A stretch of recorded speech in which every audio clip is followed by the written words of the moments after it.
Hello and welcome to the next episode of the Environmental Answers podcast. Today with me is John Stark. Is that how you say your last name? Yes.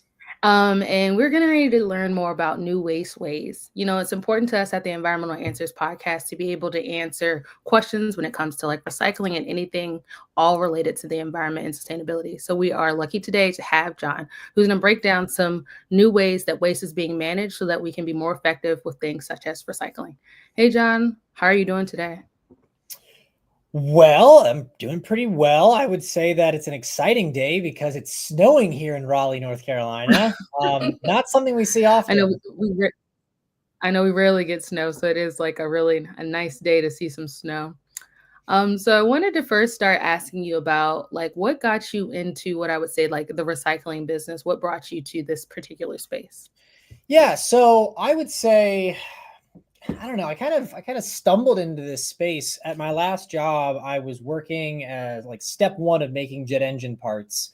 And one of the things that I noticed is that there were some quality control issues, which is what you always want to hear related to jet engine parts. But um, being at step one of the process, understanding, how can we do better at the beginning of the process that ultimately ends up, lowering the cost down the line.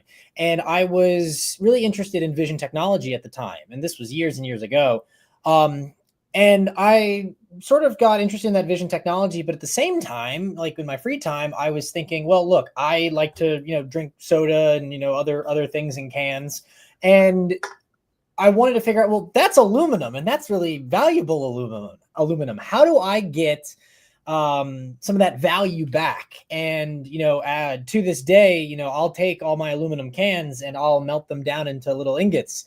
I don't know what I'm doing with these metal ingots yet, but I've got a lot of cans that I got to melt down right now.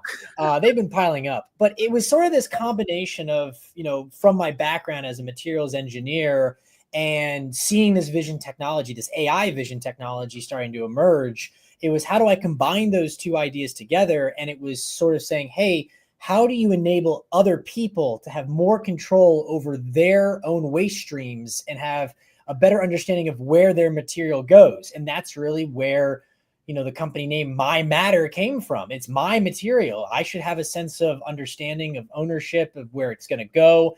And just, you see waste out in public, and it's just like, why is that there? That should be in its proper place. Yeah. Cool question. Could you break apart what is vision technology? That's a new term for me. Yeah. So, and this was before, this was even before the pandemic that I was starting to explore this. This was before ChatGPT. This was when AI was starting to become a little bit more available to public, and it's not, in the research labs, but it was the ability to take a picture of something and then analyze that picture. And I'll never forget, I do not have a coding background. I do not know how to code. To this day, I am told by my software engineer I am not allowed to code, but I'm dangerous enough to get some basic stuff done. But I taught myself how to essentially use vision technology to essentially determine between, like, oh, is this picture have dogs or does this picture have cats? And I was starting to understand the basics of neural networks and understand, like, well, what can you do by taking a picture and the ability to analyze that picture and output some information. And this is what we see in self-driving cars. We're starting to see a lot more of this vision detection software coming out now. But years ago, I was starting to just explore this when it was just starting to come out into the public sphere a little bit more.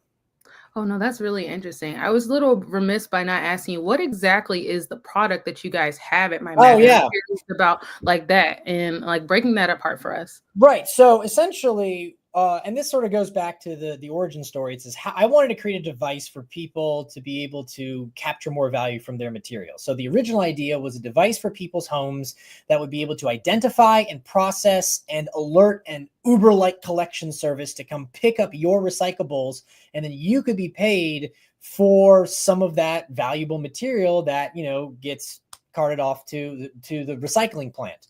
Right. Well, that was the idea. Then I actually did my market investigation and I learned more about the unit economics, and I thought, okay, you know, it's not exactly ready for at-home use yet, but in the public spaces, there is a significant problem of improper waste disposal. Waste is not going to its proper place. So at My Matter, we have developed, we both sell and manufacture this. We manufacture here in America automatic sorting waste containers that are designed to engage, educate, and ensure accurate disposal all at the source.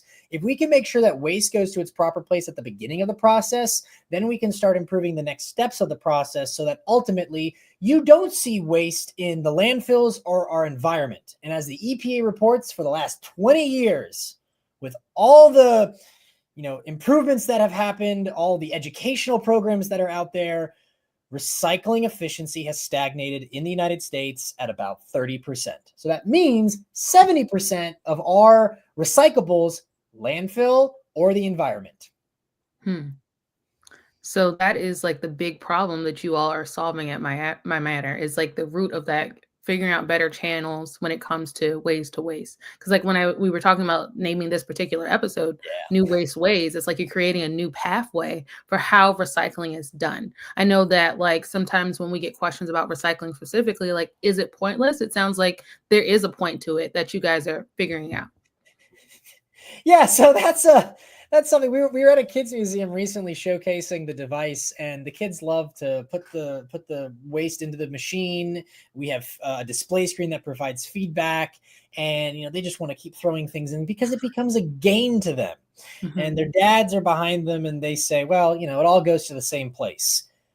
Not exactly. Maybe. It depends. And that's the problem. We don't have that waste transparency really available to the everyday person. If you're at a museum or an airport, walking along the city street, in the public facing areas, you really have no idea where your waste might go. And if we can provide a level of waste transparency in a non-intrusive way, as in you can just throw your waste away, and if you want to learn more about it, here's the opportunity right here. Thank you for putting something into My Matter. Now, let me tell you more about what actually happens to that waste. We have that capabilities to educate people at the source of disposal if they so care to be educated. But waste transparency is a very important thing. And yeah, there's a lot of articles that come out that say it doesn't matter, no matter how hard we do. At the end of the day, it does matter. And it matters because it's not just from a climate change perspective, but it's also just from an efficiency of waste disposal perspective. There are companies that are coming out that are wanting to mine landfills.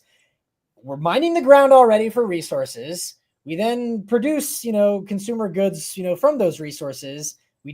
And then we consume them, we dispose of them, and then to go and mine landfills to capture some of that value from disposed items.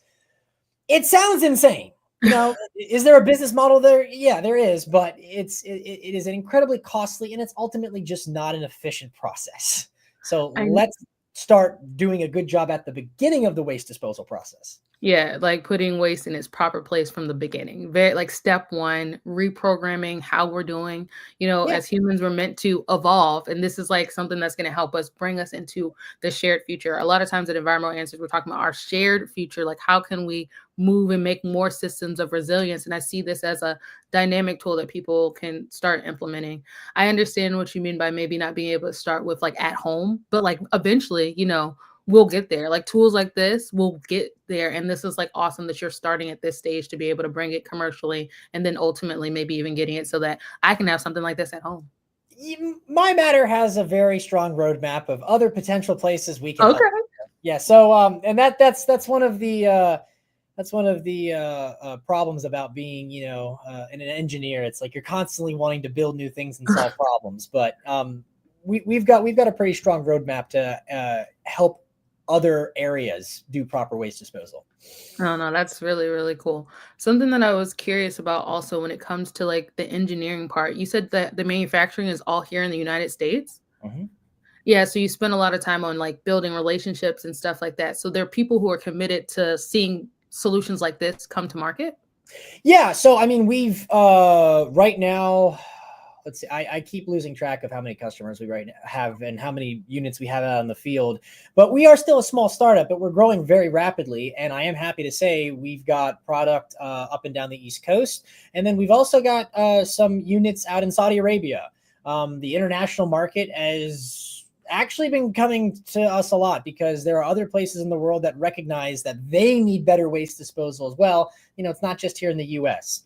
But yeah, we've got a series of suppliers that help. We bring in the material, and we manufacture these units ourselves. Okay.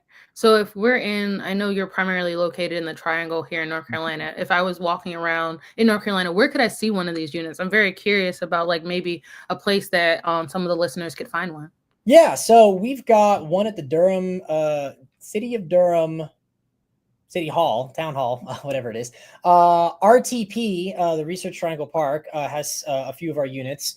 And then also City of Raleigh, we are finalizing our agreement to essentially deploy units with the City of Raleigh, as well as we have received a grant from Wake County to put a few of these units out and about. One of them is going to be going in a high school.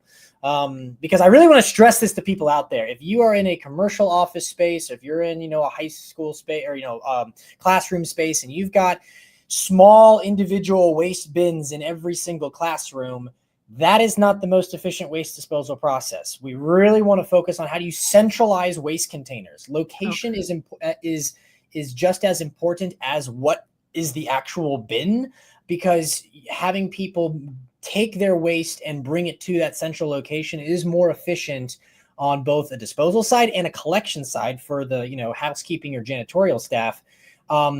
And it gives people a little bit sense of ownership over their waste. There's a rule with public parks, essentially, or national parks, where you take your waste in, you take your waste out. You are responsible. And that's what Leave we're no trying trace to do. principles.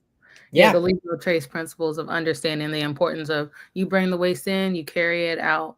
Something that like came to mind when we were talking about it being like centrally located. You said something about data and being able to know maybe like at a high school, like where's a lot of like the trash coming from? Are we doing stuff that has like aluminum? Are we looking at paper? Is that some of the data that the schools could get?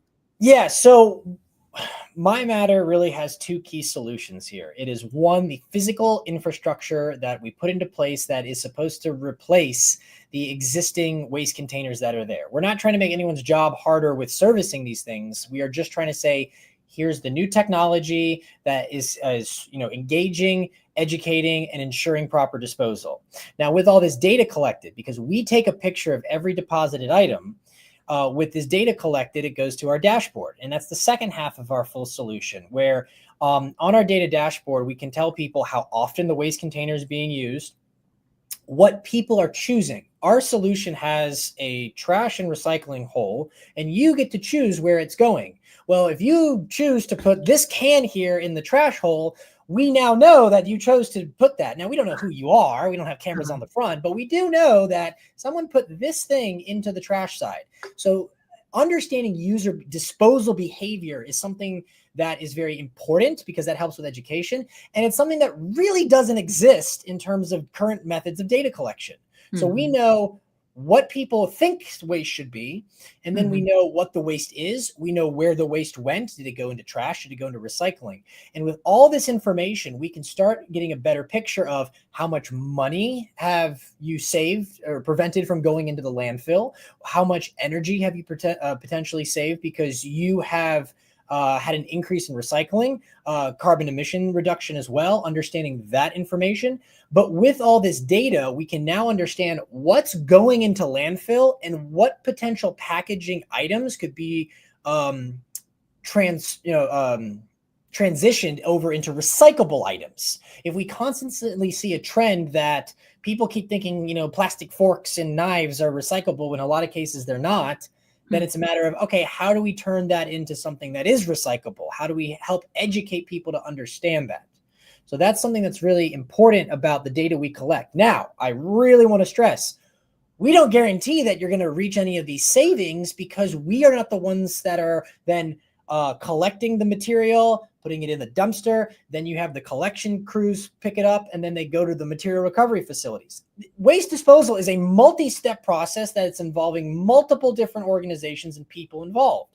But with My Matter, we can understand what is that potential that you can capture at the beginning. And if we do it right from the beginning, then we can work with the next steps and say, hey, how do we make a much more efficient disposal from the first step of disposal all the way to making new bottles and cans. Yeah, no, that makes sense. I mean, with all human nature behavior, modification comes incrementally, right? Like every Yeah, incremental. yeah, it And is. this increment is so critical because it's at the beginning. There's significant impact that could happen just from changing how we start. How you start, they say like how you start might be how you finish. So if you don't think about it when you're starting, then you're not going to think about it when it's finished. So like the life cycle of the whole thing, starting with that can, is from the beginning. So no, I really, really appreciate it and understand it. Were you going to say something else? Well, I just in terms of the way that technology evolves, related to what you're saying, where it is incremental, and you look at how uh, I don't know, 30 years ago, you've got people calling people up on the phone, then you've got flip phones, then you've got these. Now we're here on Zoom. It's like we're able Right. to see each other. So communication incrementally evolves, and there's no reason why we can't do that to waste disposal. Yeah, no, that makes sense. So when it comes to like the next step, like do you have partners that you're working with? So like let's say I get a unit and I want to be more efficient and you help me with this step. Are you able to help me then connect to move forward? Short answer is actually yes to that. So what we really focus on is we want to come in and understand what is your current waste disposal process? Where are your waste containers located? What's the type of material you see? So it's nice if we can come in and do sort of like a waste container audit, Hmm. but it's definitely not required. But it is, we deploy the units, and then once the units are deployed, then you start collecting that data, and we have a customer success department that is used to help ensure that people understand, what is this technology? Wait, my container is talking to me. It's giving me information. What do I do with the information? Many people don't fully recognize this, but when we can present impact reports to them, which is part of our data dashboard, the ability that you can go on there and look at the data anytime, but we want to be able to provide you monthly impact reports that said, this is what my waste container or containers have done for me this month. And so we want to make sure people understand that information. From there, there's technically two ways to go. There is moving forward, which is how the collection teams can be more efficient in their collection, plus working with waste haulers, to have them better understand the material they're getting, because ideally a hauling a hauling company is going to be profiting from the recyclables. And if you're giving them more and cleaner recyclables, the container owner should be getting a better deal as well for that hauling. Right. So that's sort of working, downstream. I like to typically say that we are step one of the waste disposal process. Okay. However, there is a step zero, and that step zero, which is upstream, is really the packaging, and it's working Okay. with organizations to better understand, how do you encourage better packaging around your facility, or help promote and have people understand what packaging might be better. There's a really great company out there called Scrap, SCRAPP, and they like to consider themselves waste accountants, and they go out there and they like to say, hey, with this information about your waste disposal process, how are how are you able to do better packaging even coming into your facilities? However, with My Matter, we really focus on, what are people thinking something is disposed, like, is that recyclable or not? And then it's also, we're going to help make sure that goes to the proper bin, because people don't know, they may be lazy, absent-minded, rules change. So we have to have that technology with the education hand in hand to help improve the overall process. No, that makes sense, and I really appreciate you explaining that in full detail. I think about when I go to like almost like food halls and places where they have like multiple bins and like Yeah, what's compostable or what's yeah, recyclable and stuff like that, and they're just general, right? And I see people just like they look and then they just like, oh, it's too hard, and they just throw whatever and whatever. So it's almost like having a tool like My Matter would like help to people stop and think. That's what I'm getting yes. from this. Would you agree? Well, I would say yes, because it's this concept of, people typically don't think about waste. As soon as I'm done with this, I've thrown this in the bin, my mind is not thinking about the bin. I've Mhm. done that action. That is just human, just nature right now, to not think about it. And that's, tragedy of the commons to a degree. Yeah. However, if we can provide, at My Matter, a sense of delight with your disposal through the display screen tells you, you did a good job, here's an electronic cookie essentially. But here is something that tells you that you contributed positively because you used the My Matter machine. If you can provide a sense of delight, which is giving you a dopamine hit, that's now being able for you to register like, oh, wait, I did this today. And being able to reflect on that, you can go home and then sit down and realize, oh yeah, I didn't just have this, an ethereal experience. This passive ethereal experience, as one good friend of mine said. It's a matter of getting people to engage in such a way where it's still not top of mind. You got to take care of your kids. You got to go pay your taxes. There's a snowstorm, whatever, there's so many things going on. But for those of us that aren't always bogged down by something, and you have that experience, that positive experience of waste disposal, the container talked to me. What is this? It told me I did a good job. Oh, that's a great, interesting feeling. Then you're able to sort of reflect on, well, where is my waste going? And if you can start thinking about that a little bit more, those small incremental changes, as we talked about, will help affect your behavior inside your own home, will help maybe promote within your family. And that way people can overall as a collective do better. But, it's a slow incremental process to a degree. Yeah, I mean, it takes like brick by brick, Brick by brick. brick by brick. And this is a real like foundational brick of change. So like, I really am excited that we got to talk to you today. Another question that came to mind is really understanding what you mean by gamify. I was checking out on the My Matter website. So how is it gamified? If I'm going to go up to a machine, what am I looking at? Right. So there's multiple ways in which you could like define gamify. I mean, you've got the Robinhood app that says, hey, I'm going to buy a stock. Oh, confetti. Okay. Yeah, great. That's a gamified process. It is that dopamine hit that is essentially provided to people. Now I'm not going to speak if, that's a good concept with Robinhood, if it's good or bad. That's irrelevant. The problem, the point is that is a gamified element. Okay. With waste containers, there have been a couple out there. I remember I saw one science experiment in Australia where they essentially had multiple holes and there was all this light up screen and you could play Tetris or something. There was some method of literally actually creating a game out of waste disposal. But with what we're trying to do is we're trying to challenge people to say, hey, where does this go? Is it trash or recycling?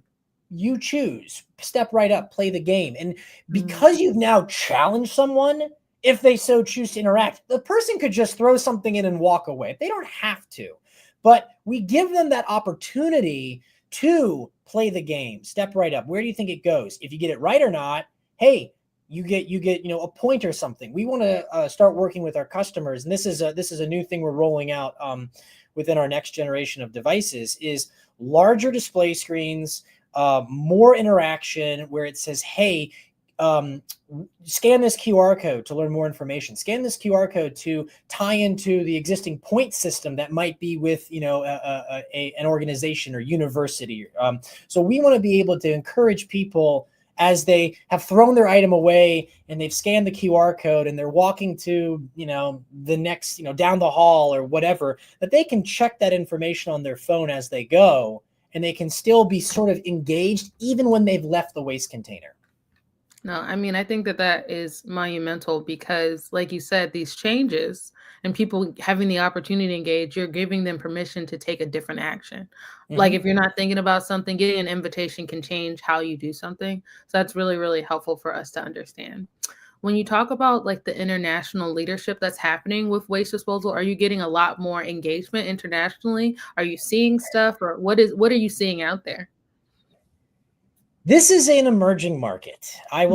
It's like people, in fact, I just got off the phone with a university and they'd like me to be a speaker in the coming months at a conference that's talking about AI and waste. And as this individual said, a lot of people are scared. They're unsure. Like, what does this mean?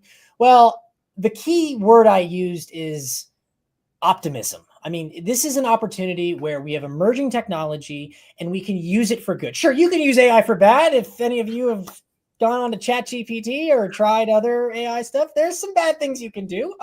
But there's a lot of good that can be done with this AI, especially in the waste industry. And it's just another tool. That's how we need to look at this. When Excel came out, Excel was this incredibly complicated thing, whatever. Excel is an incredibly powerful tool. So it's a matter of we want people to start understanding that there is this technology that's emerging. There Okay. is this opportunity for improvement, and there's this ability for us to essentially just make our society more efficient with waste disposal. And when it comes to domestic versus international, I think it depends. I think that definitely in Europe, there's a lot of people who are greener than the sentiment is greener than it is here in the United States. But I think it really just depends on those who recognize that innovation is coming to this industry.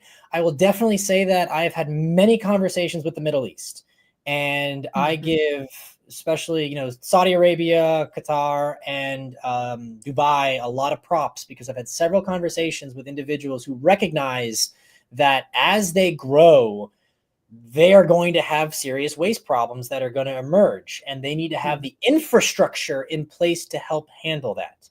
So, I mean, I've talked to people all over the world, and it is a growing and fast growing market, I should say.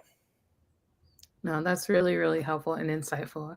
I really appreciated getting to learn a little bit more about my matter and new ways today. As we're getting ready to wrap up this 30-minute chat, I just wanted to leave us with like a thought and you give me feedback on it. When it comes to recycling for the future, there are ways that we can do it better. And some of the ways that we talked about today that you guys are systematizing and changing how we think about it is something that is critical.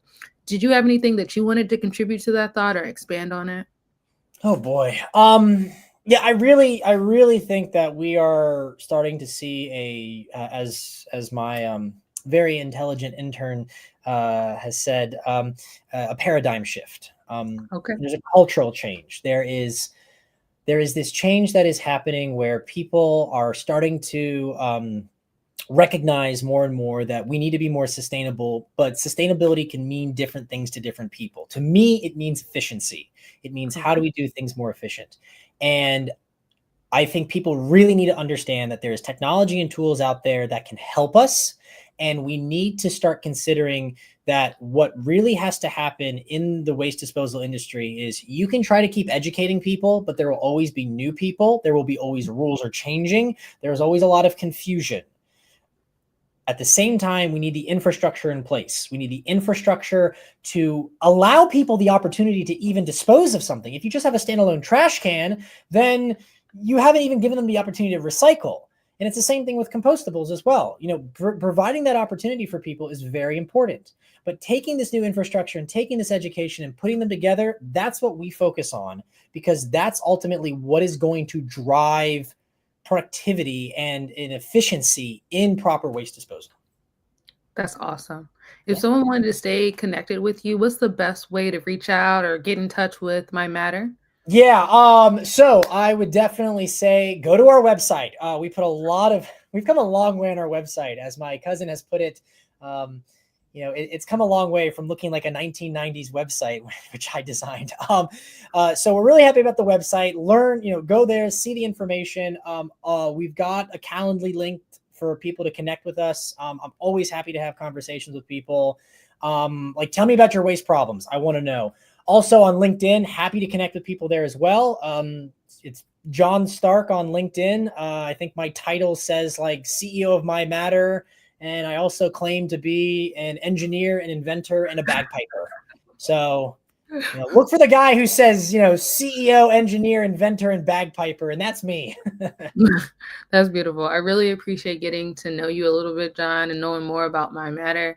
We Yeah. look forward to keeping in touch and learning and seeing what's coming next for you and all the things that you're doing. So thank you for the work. Thank you for your Yeah. team and everything that you guys are doing. We see this as a critical tool for getting us to where we need to be. Incremental change is change still, right? Yep. So that's all. Thanks so much.